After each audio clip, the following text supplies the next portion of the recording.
Bienvenidos a su espacio, Perlas del libro de Isaías.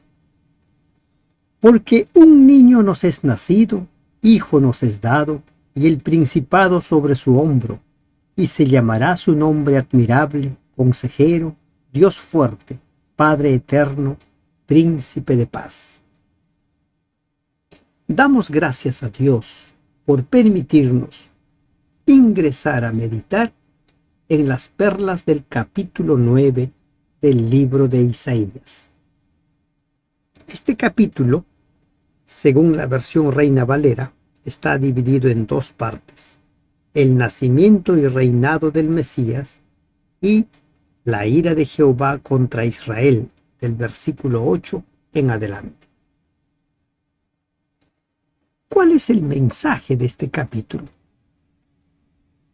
Hay un mensaje predominante: que las tinieblas no duran por siempre. ¿Por qué? Porque las tinieblas son consecuencia del pecado. La destrucción, el caos, la ruina son consecuencias del pecado. Y el pecado no va a durar por siempre. Puede durar muchos años, pero no por siempre. Mas no habrá siempre oscuridad para la que está ahora en angustia, tal como la aflicción que le vino en el tiempo que livianamente tocaron la primera vez a la tierra de Zabulón y a la tierra de Neftalí, pues al fin llenará de gloria el camino del mar de aquel lado del Jordán, en Galilea de los gentiles. ¿Cuál es el contexto en el cual se da este mensaje? El poderoso imperio asirio estaba conquistando muchos territorios. Zabulón y Neftalí prácticamente ya habían sido arrasados por ellos, por los asirios. Habían sido anexados. Y en esas circunstancias es que se da este mensaje: no habrá para siempre oscuridad. La oscuridad no dura siempre. La oscuridad tendrá un final. De la misma manera, los problemas que nosotros afrontamos, por más graves que sean, no duran por siempre. A veces nosotros creemos que ya no podemos salir de ese problema, pero es cuando Dios se manifiesta en nuestras vidas. Es cuando Dios nos muestra que sí, esos problemas tienen solución. El pueblo que andaba en tinieblas vio gran luz. Los que moraban en tierra de sombra de muerte, luz resplandeció sobre ellos. El pueblo de Galilea, que vivía en una oscuridad tan impenetrante, vería repentinamente una gran luz. Una gran luz. Estas palabras se cumplieron al comienzo del ministerio público de Cristo Jesús. Pero ya en los tiempos de Isaías vinieron tiempos de luz, de solución. No siempre estuvo Zabulón, por ejemplo, en manos del imperio asirio, porque así como surgió poderoso, también decayó el imperio asirio. Los que moraban en tierra de sombra de muerte, luz resplandeció sobre ellos. Y aquí podemos encontrar también una gran perla para nosotros. ¿Cuál es esa gran perla? Llega el momento en el cual, cuando nosotros conocemos a Jesús, conocemos a Dios, su luz brilla en nuestra vida. Hay mucha gente que anda en oscuridad y necesitamos presentarles a la luz del mundo. Así como Galilea estuvo literalmente en oscuridad, sometida a poderes extranjeros y privada del ministerio de sacerdotes o de profetas, hasta que vino el Mesías, lo mismo sucede en la vida de las personas. Hasta que Cristo venga a nuestra vida, estaremos en tinieblas, pero cuando Cristo llega a nuestra vida, resplandecerá gran luz. Multiplicaste la gente y aumentaste la alegría. Se alegrarán delante de ti como se alegran en la siega, como se gozan cuando reparten despojos, porque tú quebraste su pesado yugo y la vara de su hombro y el cetro de su opresor, como en el día de Madián. Aquí se dan varias figuras. Alegría. La gente se va a alegrar. Y se compara con la alegría que tenía la gente en el tiempo de la siega. Se afirma que la cosecha producía tal alegría en el pueblo porque consideraba que Dios los había bendecido grandemente, a tal punto que había una fiesta nacional, la fiesta de los tabernáculos. Y con esa alegría es comparada la liberación que Dios les daría. Es comparada también con la liberación que obtuvo el pueblo a manos de Gedeón, que derrotó a los madianitas. Va haciendo comparaciones reales. Porque todo calzado que lleva el guerrero en el tumulto de la batalla y todo manto revolcado en sangre serán quemados, pasto del fuego. Todo quemado. En este versículo se presenta un cuadro de lucha, derramamiento de sangre, tumulto, agitación y muerte, pero también de victoria final a favor del pueblo. La antigua lucha entre las fuerzas del bien y del mal llegará a su culminación con la gran batalla de Armagedón, que es el preludio del reinado eterno del Mesías. Todo calzado que lleve el guerrero en el tumulto de la batalla serán quemados, pasto de fuego. Y entonces, después de esta batalla, se hace el anuncio. ¿Puedes encontrar un símil con lo que sucede en tu vida? A veces nosotros sentimos que los problemas, los desafíos que afrontamos son tan difíciles como que nos van consumiendo, nos van quemando. Y cuando permitimos nosotros que Cristo entre en nuestra vida, entonces vienen tiempos de paz. Porque un niño nos es nacido, hijo nos es dado, y el principado sobre su hombro, y se llamará su nombre admirable, consejero, Dios fuerte, Padre eterno, príncipe de paz. Isaías, ¿qué hace? Concluye su anuncio de la futura era de paz con una notable profecía acerca del gran príncipe de paz. Tengamos en cuenta que el mundo nunca logrará la paz mediante los esfuerzos de los hombres. Ya hemos visto, desde finales de la Segunda Guerra Mundial se creó la ONU supuestamente para evitar las guerras, y las guerras van en aumento. Solo Cristo, solo el reinado universal de Cristo establecerá la paz definitiva en la tierra. Solo Cristo. Y cuando Cristo reina supremo en la vida de las personas se constituyen en instrumentos de paz. Y aquí se hace un anuncio, porque un niño nos es nacido, hijo nos es dado. Hijo nos es dado.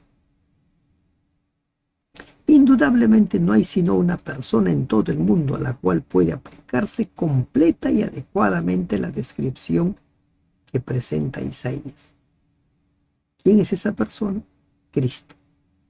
En ningún otro pasaje de la Biblia se encuentra la exaltitud de pensamiento, la hermosura de expresión o la intensidad del sentimiento que se encuentra aquí.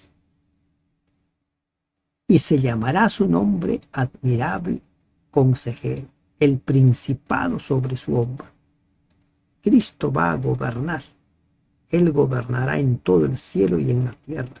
como dice Daniel 2, 44, 45, Mateo 25, 31 y muchos otros pasajes. Él va a reinar. La versión Reina Valera divide admirable consejero, pero la versión Jerusalén presenta como maravilloso consejero. Maravilloso consejero. Este nombre encierra la idea de sabiduría, bondad y consideración. Es un nombre que despierta en nosotros arrobamiento, la adoración y la alabanza de todos los habitantes del cielo y de la tierra. Dios fuerte. Miren con esta declaración. Jesús el Hijo no es menos que Dios el Padre. Jesús no es menos Dios que el Padre. Eso debe quedar claro. Quienes se resisten a aceptar la existencia de la deidad, de tres personajes que conforman la deidad, suelen afirmar que Jesús es menos. Incluso hay quienes consideran que Jesús ha sido engendrado. Pero aquí Isaías es categórico. Dios fuerte. Desde los días de la eternidad fue uno con el Padre. Salmos 92, Miqueas 5:2, Juan 1:1, Juan 14:9. Consejero, Dios fuerte, Padre eterno. ¿Por qué a Jesús se le dice Padre eterno? Así como Dios, el Padre, es eterno, también Cristo lo es. Isaías lo llama Padre porque realmente lo es. ¿Qué dice la Biblia? Que por Él fueron creados todo lo que nosotros vemos. Nosotros mismos hemos sido creados por Él. Juan 1:3, Efesios 3:9, Colosenses 1:16. Solo la palabra Padre expresa plenamente el amor y el cuidado de Jesús para con sus hijos. Cuando Cristo reine, lo hará como un padre para su pueblo. Es lo que dice Apocalipsis, por ejemplo, 3:7. El otro título, Príncipe de Paz. La humanidad se esfuerza por tener paz. La paz solo viene con la justicia y Jesús es el Rey justo que cuando reina en la vida de las personas produce eso, ese don tan preciado y anhelado, paz. Produce la paz en la vida de las personas y como consecuencia en el de la humanidad. Él es quien va a establecer paz. Jesús también dijo, ¿no? Mi paz os dejo, mi paz os doy. Él nos deja su paz. Lo dilatado de su imperio y la paz no tendrán límite. Sin límite, como dice Daniel, un reino eterno. Sobre el trono de David y sobre su reino, disponiéndolo y confirmándolo en juicio y en justicia, desde ahora y para siempre. El celo de Jehová de los ejércitos hará esto. Recuerden que cuando Daniel explica a Nabucodonosor la visión de la estatua de diversos metales, Daniel predijo que el reino de Cristo despedazará todos los reinos de la tierra y consumirá todos los reinos, pero él permanecerá para siempre. Para siempre. Su reino será un reino eterno. Ese es el reino que esperamos. Ese es el reino para el cual nos estamos preparando. En juicio y en justicia. ¿No? Equidad y justicia. El Señor envió palabra a Jacob y cayó en Israel. A partir del versículo 8 iniciamos otra secuencia. La ira de Jehová contra Israel. Cayó en Israel y la sabrá todo el pueblo, Efraín y los moradores de Samaria, que con soberbia y con altivez de corazón dicen, los ladrillos cayeron, pero edificaremos de cantería. Cortaron los cabrahigos, pero en su lugar pondremos cedro. El pueblo se mostraba rebelde contra Dios. Si Dios hace esto, nosotros hacemos lo otro. Lo vemos con frecuencia, ¿no? Que hay muchos que actúan supuestamente por venganza a Dios, hacen cosas. Algunos quieren darle la contra a Dios, pero ¿qué podemos hacer? Somos seres finitos, no podemos hacer nada contra Dios, nada contra Dios. Efraín y los moradores de Samaria, que con soberbia y con altivez de corazón desafían a Dios. No, jamás desafiemos a Dios.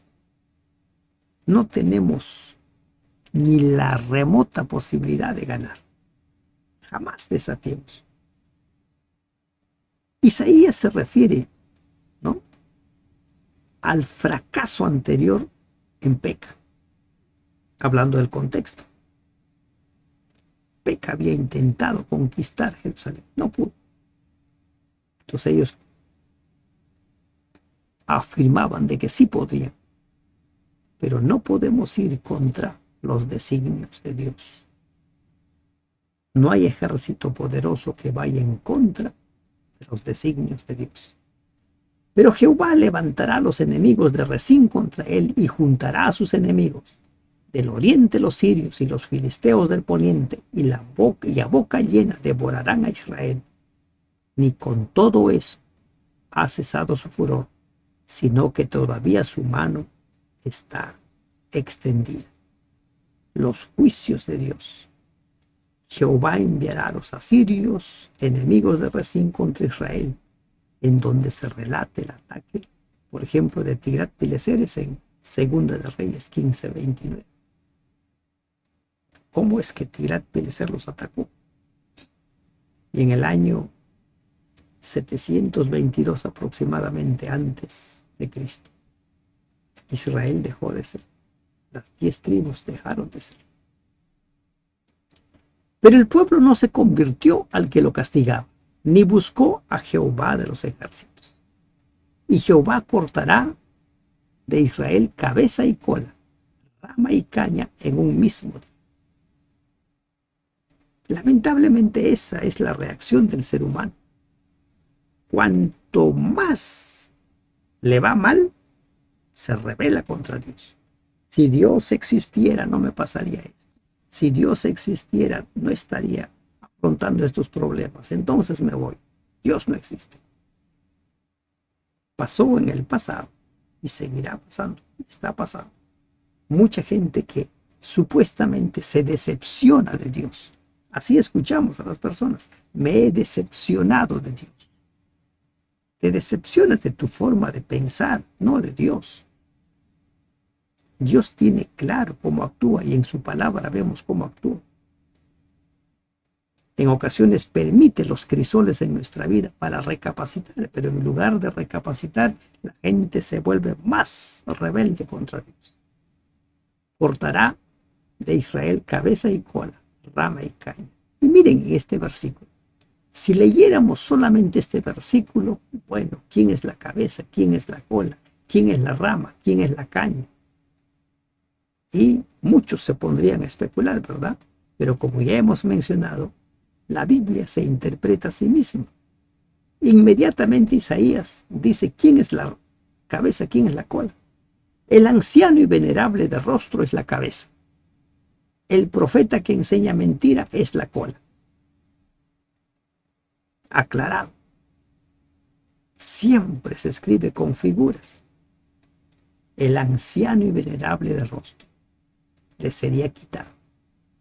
El profeta que enseña mentira les sería quitado. Qué fatal, ¿verdad? Hombres arrogándose el don de profecía para hablar mentiras.